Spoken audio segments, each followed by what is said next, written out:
না, একটা পশমও কাটে না। ইব্রাহিম নবী এবার পাথরের উপরে আঘাত করলেন, ছুরি দিয়া পাথরটা আলাদা হয়ে গেল। ইসমাইলের ডাক দিয়ে কয়, বাবা এইবার ফাইনাল রেডি হও, তোমার জবাই করার সময় রক্ত আমার হাতে না লাগা পর্যন্ত ছুরি চালাইতেই থাকবো, না হয় আমি ছুরি চালানো বন্ধ করব না। এবার ইসমাইলকে শেষবারের মতো শোয়াইয়া ছুরি যখন চালাবে, রক্ত হাতে না লাগা পর্যন্ত ছুরি চালানো বন্ধ করবে না বলিয়া ইব্রাহিম নবী নিয়ত করে ফেললেন।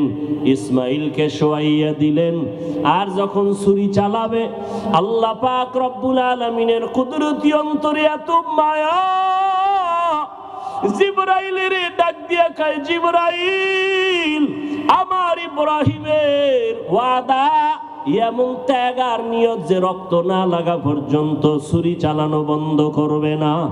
আমি তো ইসমাইলের জবাই চাই না, আমি চাই আমার হুকুমের জন্য কতটুকু তারা ত্যাগ স্বীকার করলো।